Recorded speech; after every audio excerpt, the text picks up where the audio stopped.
Парламентаризм сабактары көрсөтүүсүнүн кезектеги чыгарылышы менен студияда мен Ибраим Нуракун уулу, саламатсыздарбы?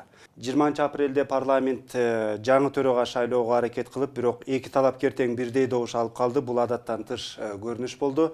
Айрымдар кыргыз саясатындагы тарыхый окуя болду деп дагы айтып жатышат. Депутаттар Төрөбай Зулпукаров, Талант Мамытов жана Алмамбет Шыкмаматов менен мына ушул теманын тегерегинде бүгүн маек курмакчыбыз. Төрагалыкка аттанган эки талапкер тең бирдей 51 добуш алып калды. 51, 49 же 53 эмес, эмне үчүн 51ден добуш тептең мындай добуштар чыгып калды? Мунун себеби неде? Депутат мырза. Негизи бул демократиялык мамлекеттерде ушундай болот экен. Азыр өзүңүздөр билесиздер. Бизде 120 депутат болсо, анын 102си өзүнүн ой пикирин эки кандидатка билдирип, 51-51ден алып калды. Буга чейин мындай болгон эмес экен, ошондуктан регламентте дагы бул так жазылбай калыптыр да. Ошондуктан биз эми регламентке өзгөртүү киргизгенде сөзсүз бул ушул нерсени да биз карап чыгышыбыз керек экен. Азыр бизде ошол комиссиялар биргеликте ошол экөө бирдей добуш алып калса, кийинки этап кандай болушу мындай так жазылган эмес да. Ошондуктан бул негизгиси баягы ачык, айкын шайлоонун тартиптери өткөндүгүн билдирилет. Ошондуктан эки талапкер дагы жогорку кеңеште өзүнүн аброю өтө күчтүү экенин, анан кийин экөөнүн күчү бирдей экенин бул тастыктап аныктап койду. Эми көптөгөн багыл көрөрмандар үчүн, шайлоочулар үчүн, серепчилер үчүн бул багыл ишенбегендей бир добуштун жыйынтыгы да болуп атат да. Кантип эле ушул 51 алып калсын депчи. Сиз оппозициялык фракциянын өкүлү катары ошол добуш берүүгө катыштыңыз, көрүп турдуңуз. Эмне болду? Эми чында эле тарыхта мындай учур болгон эмес экен. Тең алып калгандай учур бир да болбоптур. Бизде мурунку созывдын бир нече созывдын депутаттары дагы буну айтып атат. Регламентте да бул нерсе көрсөтүлүптүр. Мен ойлойм, бул биринчи Кудайдын буйругу, экинчиден ошол бүгүнкү ошол болуп аткан парламент ичинде жүрүп аткан иш аракеттер, төраганы шайлоо боюнча ачык, айкын, анан ушундай тартип менен жүрдү. Регламенттин талаптарына ылайык депутаттарга мүмкүнчүлүк берди. Ушундай биринин аркасынан бири барбастан бирден барып шайлап өзүнүн пикирин мындай жашыруун көрсөткөнгө. Мен ойлойм, ошол ачыктыктын, тазалыктын, анан ошол депутаттарга өзүнө ушундай мүмкүнчүлүк бергендиктен улам ушундай болуп калды деген менин оюм. Жогорку кеңештин регламентинин 19 беренесинде мына ушул жагдай белгилениптир, бирок жогоруда айтылгандай, так айтылбай калганда, тең чыгып калганда эмне болуш керек? Бирок көбүрөөк добуш алган экинчи айлампага чыгыш керек эле да. Сиз мына кечеги добуш берүүнүн жыйынтыгынан кийин регламентке дагы кандайдыр бир өзгөртүү киргизүү керек деп эсептейсизби, келечекте ушундай талаш талкуу болуп калбаш үчүн?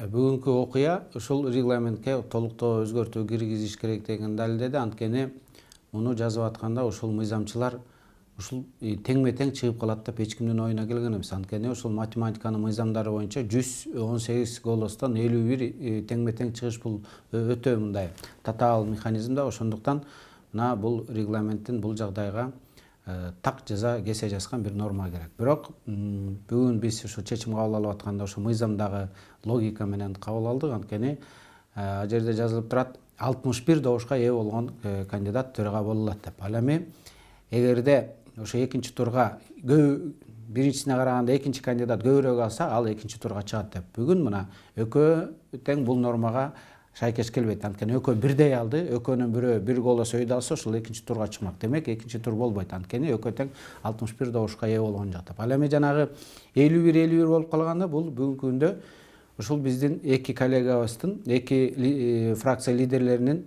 авторитети, мүмкүнчүлүгү, жанагы парламентарий арасындагы саясий салмагы теңме-тең бирдей экени ачык көрсөтүлдү. Ал эми 51 болуп чыкканда тескерисинче коомчулук ишене турган жагдай. Анткени бүгүн биринчи жолу жакшы жөрөлгө, жакшы прецедент, жакшы традиция башталды. Анткени мына өткөндө биз омбудсменди шайлаганда коомчулукка катуу нааразычылык болуп, телерадио компаниялар жана азаттыктан көрсөтүп, бирине бири добуш көрсөтүп, анан элдер үймөлөктөшүп деген. Бүгүн андай болгон жок. Жогорку саясий маданиялык толукта таза шайлоо өттү. Айрым серепчилер ушул эки талапкер тең өтпөй калып анан кийин үчүнчү башка жаңы талапкер чыгышы ыктымал деген бир божомолдорду жарыялап жиберди эле өткөн аптадачы.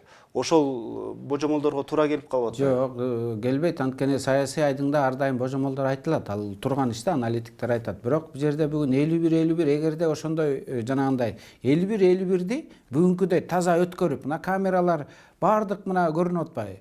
Бир киши урнага бирин аңдып барып калган жок. Бирөөнү бирөө контролдогон жок.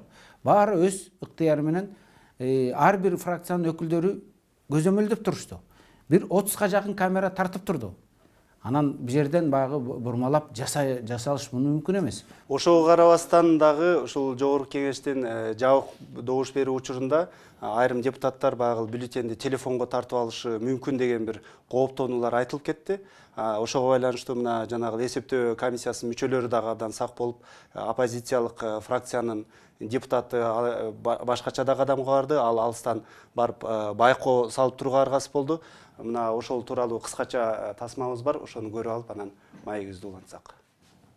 Дагы бир рет кайталап коеюн, мына комиссиянын мүчөлөрү талап этип атат. Урматтуу депутаттар, өзүңүздөрдү уят кылбасыңыздар. Чөнтөк телефондорго сүрөткө тартканга болбойт бюллетень. Эгерде эртең бир жерден ал бюллетендин чыкса, ал шайлоонун жыйынтыгын жокко чыгарат. Анткени 80-нчи беренеге ылайык жашыруун добушту кепилдик биз камсыз кылып беришибиз керек. Ал бузулса, шайлоо жокко чыгат, урматтуу коллегалар.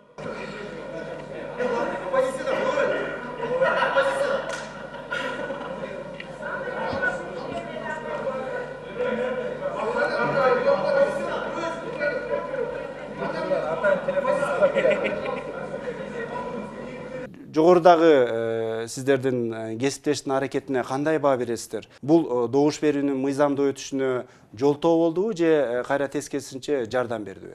Эми мен ошол комиссиянын мүчөсү болдум. Алмамбет Насарканович да ошол комиссиянын мүчөсү болду. Биз эми ошол жерде негизги баягы мыйзамдуулуктун, мыйзамдын аткарылышын, регламенттин аткарылышын биз талап кыла турган депутаттар тандап алган убактылуу комиссия түзүлдү да. Анан негизи эгерде ишеним болбосо, же болбосо депутаттар тарабынан кандайдыр бир талапкерлер тарабынан кандайдыр бир сын пикирлер эгерде залдан айтылып тура турган болсо, аны ошол талапкерлерге өзүнүн баягы укугун тебелебеш үчүн сөзсүз мындай кадамга биз барышыбыз керек эле да. Ошондуктан биз оппозициялык азчылыктан, эмне үчүн оппозициялык азчылыктан, эмне үчүн дегенде коалициялык көпчүлүктүн эки фракциясынын лидерлери бүгүнкү күндө катышкандыктан биз баягы адилет башка фракциянын же болбосо оппозициялык азчылыктан ошол көзөмөлдөп турганга укук берилди да ал жерден. Эми ал жерде депутаттар тарабынан биринчи сын пикир айтылды. Ошого карата коюлду. Ал жерде эч кандай мыйзам бузуу жок. Бул ошол шайлоонун таза өтүшүнө дагы бир мындай өбөлгө түзүлдү десем жаңылышпайм. Оппозициялык депутаттар мына сиздин кесиптештердин баардыгы ушул шайлоо таза, ачык, калыс өттү деп ынандыбы? Сиз сүйлөшө алдыңызбы алар менен? Албетте, менин жеке пикирим, биз дагы ошол биздин коллегалар менен да сүйлөшкөн учурда ушул шайлоонун Жогорку кеңештин төрагасынын шайлоосун ачык айкын өткүзүү үчүн биздин лидер атайын сөз айтып, сунуш кылды. Ачык айкын өткүзөлү, бир коомчулукка дагы бир көрсөтөлү, бир маданияттуулукту дагы, бир саясий маданияттуулук көрсөтүп, бир үлгү катары өткүзөлү ушуну. Себеп дегенде өтө маанилүү бул деп. Анан ошондон улам бардык ошону маселени колдоп, бардыгы регламенттин талаптарына ылайык өткөзүлдү. Албетте, комиссия да иштеди ал жерден. Анан жана 51-51 дегенди атайлап жасаш үчүн сөзсүз биринин аркасынан бирөөнү койсо, ошондой болуп калышы мүмкүн контролдо. Ал эми жана контроль жок болгон учурда аны сөзсүз ошондой чыгаруу кыйын. Бул бир гана ошол депутаттардын жеке өзүнүн эрки болду да. Өзүнүн тандоосу менен ушундай чечим болду. Добуш берүүнүн ошол тазалык жагынан алганда бул төрага шайлоо процесси буга чейинки ушул сыяктуу шайлоолордон айырмасы эмне болду? Эмне үчүн бул кыргыз саясатындагы бир өзгөрүү, жаңылык деп айтып жатышат? Анткени мурунку шайлоолордо, мурунку парламенттик созывдарда дагы баягы принцип жашыруундуктун принциби деген бар да, жашыруунун тайыны өтөт, эч ким көрсөтпөш керек деген. Бирок кандайдыр бир жолдор бар болчу. Контролдоп бирөө салып атканда экинчиси карап туруп, бул бизге салды, бул тияга салды деп. Эми аны ачык айтыш керек, аны коомчулук жумурай журт жакшы билет. Бүгүн мына андайга бөгөт коюлду. Анткени бүгүн депутаттар коомдун астындагы, парламенттин астындагы жоопкерчилигин сезип, мына комиссияда баарыбыз отурдук, ошо комиссия ушундай чечимге келди. Урунанын жанына эч ким басып барбасын. Эсе мына камераларда деле, архивтерде бар. Мурун урунанын жанына тизилип туруп алчу эмес беле. Азыр урунанын жанына эч ким барган жок. Фамилияны бирден айтып, бирден келип, бирден бюллетень алып, барып салып, андан экинчиси келип, убакыт көп короса дагы эң негизгиси таза жана акыйкатты өттү. Төраганы шайлоо аяктагандан кийин талапкерлердин өздөрү дагы, ошондой эле айрым депутаттар дагы бул шайлоо адаттан тыш шайлоо болгондугун мойнуна алышты. Ошол тууралуу кыскача тасмабызды көрүп алып, анан маегибизди улантсак. Мен Өмүрбек Чиркеевичтен сурасам, тарыхында биринчи жолу болуптур ушундай. Эки кандидат тең-тең чыккан. Сиздер бүгүн чынында таза шайлоо өткөзүп бердиңер. Таза шайлоо өткөзүп бердиңер.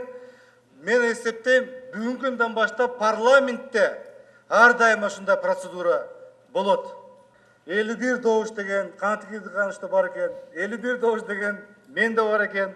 Ошон үчүн алда көздөй басайлык, бүгүнкү күн менен турмуш бүтпөйт. Эки талапкер тең 51 добушка ээ болуу. Бул өтө таң калыштуу. Атайын жазасаң да болмок эмес, Кудайдын буйругу экен. Колдогон депутаттарга ыраазычылык билдиребиз. Ишенип добуштарыңарды бердиңиздер. Бирок баары Алладан дейт, ага эч капа жок. Бактыргеш экөөбүз тең бирдей добушка ээ болдук. Дагы 4,5 жыл иштешебиз, Кудай буйруса, ынтымакта. Ушундай ишти алып бара бериш керек. Эң негизгиси бардыгыбыздын милдетибиз бул Кыргызстан үчүн иштөө. Ошо качан ынтымактуу болобуз, ошондо мамлекетибизге да ырыскы болот. Силер экөөңөр жакшы добуш алдыңар. Чыныгы добуш алдыңар. Ушудан кийин урматтуу депутаттар, урматтуу фракциянын жетекчилери, келгиле ким болбосун, кандай болбосун, ушундай жабык өтсө, бирден бир бул болсо биздин парламенттин күчү болот. Ар бир депутаттын күчү болот. Жаңы талапкер чыкканда да мен ойлойм, силер да фракцияңарга ушундай калыс туруп бересиңер деп ишенебиз. Рахмат. Эми мындан кийин парламенттин фракциялардын кадамдары кандай болот? Бирдиктүү талапкер алып чыгабы же кайрадан эле ушул саясий атаандашуу жолу менен альтернативдүү талапкерлер чыгышы ыктымалбы? Бир нече талапкер чыгышы. Эми буну убакыт көрсөтөт. Өзү негизи конституция боюнча өзүңүздөр билесиздер, коалициялык көпчүлүк бул өкмөттү түзгөн негизги бүгүнкү күндөгү аткаруу бийлигин көзөмөлдөп турган фракциялар 4-тө. Ошондой эле оппозициялык атчылыкта 2 фракция бар да. Негизи регламент боюнча төрагалыкка фракциялар жана депутаттардын тобу кандидаттарды сунуштаганга укугу бар да. Ошондуктан биз азыр фракциялар бирге бир коалициялык көпчүлүк бир кандидатурага келечекте келип токтолгондо жакшы болмок. Эмне үчүн дегенде бул келечекте коалициянын ынтымагына баягы доо кетпей тургандай болмок дегендей да. Бирок ага карабастан ар бир фракция өзүнүн кандидатурасын сунуштаганга укугу бар. Бул эми лидерлердин сүйлөшүүсү боюнча кийинки учурда чечилет. Анан кийин оппозициялык атчылык дагы өзүнүн кандидатурасын даярлап сунуштаганга укугу бар да. Бул эми парламентте кимдин кандай мүмкүнчүлүгү бар, ошого карап туруп, анан кийин кандидаттар, ал өзү бизде спикерликке татыктуу депутаттар өтө көп, тажрыйбасы мол, ошондой эле премьер-министрлер отурат, мурда спикер болуп иштеп жүргөн депутаттар отурат, вице-спикер болуп иштеп отурган депутаттар бар, анан кийин министрлерибиз бар, мына биз татыктуу инсандар көп. Ошон үчүн бул келечектин бул жумуш болуп калат да. Мисалы, оппозициялык фракциялардагы биз дагы өзүбүздүн талапкерибизди көрсөтүшүбүз ыктымал деп өткөн аптада мына талапкерлерди тандоо учурунда оюн билдирди эле да. Сиздердин фракциядагы өзүнүн талапкери менен чыгып калышы ыктымалбы бул жолу? Ушул шайлоого албетте мыйзам жол берет. Оппозициялык фракциядан дагы же азчылыктан өзүнүн талапкерлигин сунуштаганга жол берилет. Бунун азыркы кечеги болгон шайлоодо дагы ошондой укугубуз бар эле, бирок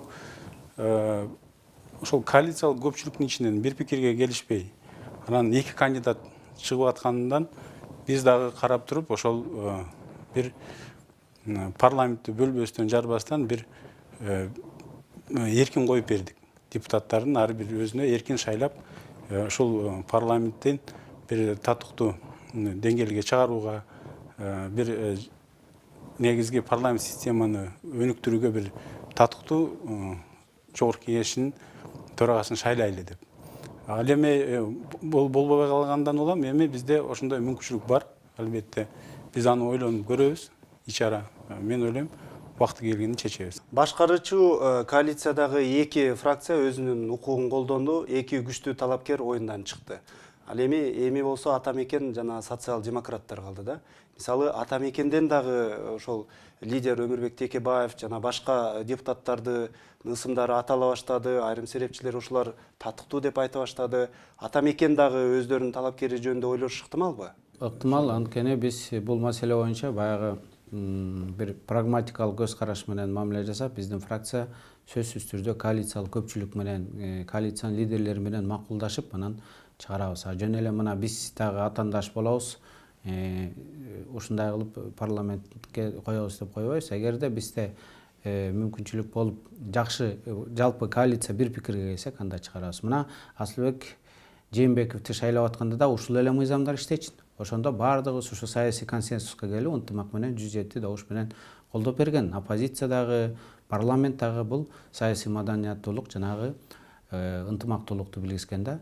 Биз мына ушул модель менен кийинки шайлоодо ушуга барабызго деп мен толук ишенем. Баягы баарыбыз чогуу бир пикирге келип, бир кандидаттарды топтоп, анткени парламенттин арасында дагы ынтымактуунун болгону бул ушул саясий стабилдүүлүк, мыйзамдардын жакшы кабылданышы, депутаттардын бир башка бир маанилүү маселелер менен иштешине жакшы өбөлгө түшөт. Ошондуктан биз ынтымак менен, консенсус менен чечишибиз керек. Эми мисалы буга чейинки шайлоодо добуштар туп-туура экиге бөлүндү. Мындан кийинки шайлоолордагы эгер ушундай бөлүнүү жолу менен өтсө, коалициянын ичинде кандайдыр чынында эле ошол ынтымакка, сиз айтып аткан ынтымакка доо кетиш ыктымалбы кандайдыр бир? Эгер ушул саясий атаандашуу мындан нары да күчөп Мына отурса. теоретикалык түрдө ошол коркунуч бүгүн бар болчу. Анткени мына коалициянын ичиндеги эки серьезный бир кызыл кандуу эки фракция жана сиз айткан маселе чыгып кетмек. Бирок тилекке Кудайга шүгүр дегендей, тескерисинче ынтымак менен бүгүн экөө тең чыгып, шайлоо таза өттү. Баарыңыздарга рахмат. Экөөбүздүн мамилебиз бузулбайт. Биз ынтымактуу иштегенбиз, мындан ары ынтымактуу иштей беребиз деп экөө тең бүгүн улуу трибунадан билдирүү жасабадыбы. Демек мына бүгүн дагы биз жакшы нерсе болду. Ойлойм, андай коркунуч болбойт. Мындан кийинки төраганы шайлоодо, анын талапкерлигин кароодо эми кандай критерийлерге, кандай ошол төраганын, болочок төраганын сапаттарына маани бересиздер? Опытына, билимине, ошондой эле биздин депутаттардын баары эле көрүп турат. Ар бир төрага келечекте болоордо өзүнүн кичине болсо да программасын ошол парламентке айтып чыгыш керек да. Ошондуктан азыр айтып атпайбызбы, бүгүнкү күндө негизинен эки талапкер жок, баш тарткандай сөз кылды. Ошондуктан комиссияга дагы чечүү кичине жеңил болду да. Бул жерде регламентте 19-статья, анан кийин ошол шайлоонун же болбосо добуш берүүнүн тартиптери боюнча 90-статья бар да. Ошол регламенттин 90-статьясында ал жерде экинчи турдан эгерде эки талапкер же болбосо чечимдердин варианттары бирдей болуп калса, кийинки баягы добуш берүүгө жөнөтүлөт деп ошол норма турат. Аны дагы эми туура айтасыз, эми бир жолу эмес, эки жолу дагы ошол спикерге талапкерликтердин саны ушундай чыгып калса кантип барышыбыз керек. Аны комиссия келечекте ошол биргеликте алдын ала чечип алыш керек да. Чечип алып туруп, анан кийин ошол өздөрүнүн чечимдери менен чыгыш керек. Эми негизинен жогорку кеңеште баягы төрагалыкты алып барууга талапкерлер мындай жетиштүү эле деп ойлойм менчи. Ар бир фракциядан бар, күчтүү депутаттарыбыз бар. Аны ошол биздин регламент менен, өз укуктары менен пайдаланып, анан кийин алардын келечекте кандай иштеп кетери дагы коомчулукка деле билинип турат да. Негизи эле ушул коомчулукка, шайлоочуларга, байкоочуларга баарына эле кызык болсо керек да. Сиздер өзүңүздөр айтып атпайсыздарбы? Бардык эле фракцияларда төрагалык орунга татыктуу адамдар бар деп, депутаттар бар депчи. Бирок ошол бул депутат татыктуу деп тандоо эң биринчи тепкичте кандай өтөт? Ал кантип тандалат? Кимдер чечет? Баягы талапкерлерди сунуштоо фракцияларга жана депутаттарга укук берилген да. Эгерде мисалы үчүн ошол бизде тармактык комитет бар, ошол тармактык комитетке депутаттардын тобу дагы ичинен 2 же 3 депутаттар дегенден кийин 2 депутат да.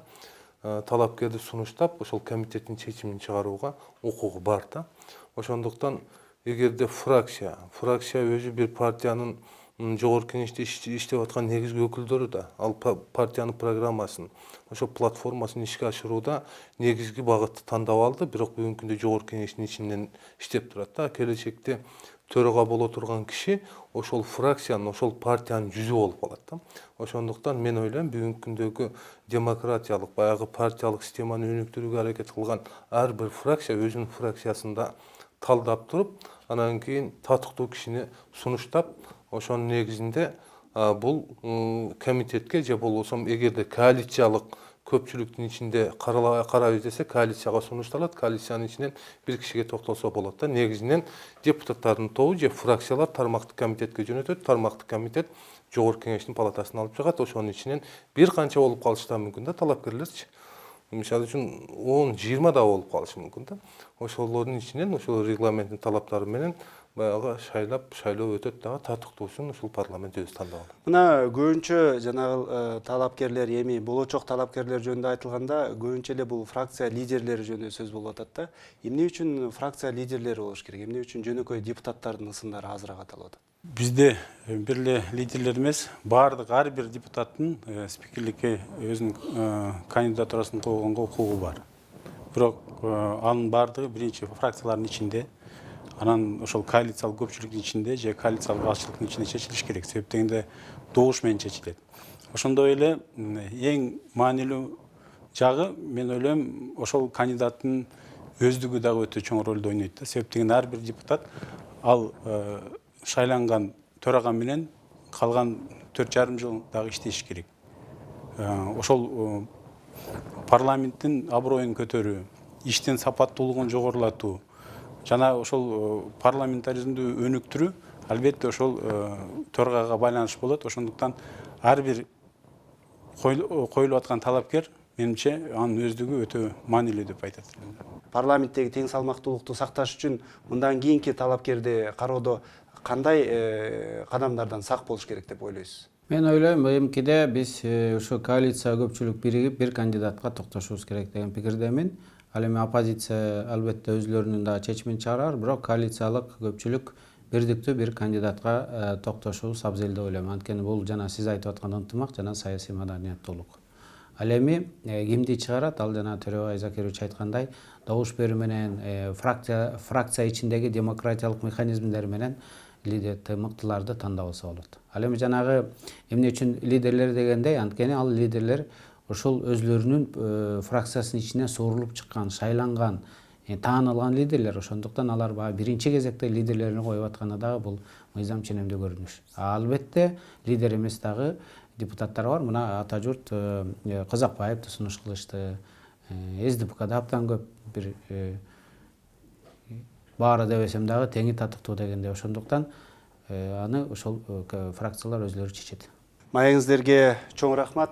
Ушуну менен парламентаризм сабактары көрсөтүүбүздү соңуна чыгарабыз. Бүгүнкү талкуубуздун катышуучулары депутаттар Төрөбай Зулпукаров, Талант Мамбытов жана Алмамбет Шыкмаматов. Сиздерге чоң рахмат. Саламатта калыңыздар. Парламент радиосу.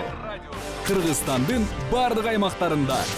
Бишкек FM 90,2, Ош FM 105, Баткен FM 101,5, Жалалабад FM 100,5, Нарын FM 98,7, Талас FM 90,3, Чүй FM 90,2, Ысык көл FM 92,6, иш күндөрү саат 9-дан 17:00 чейин парламент радиосун уга аласыздар.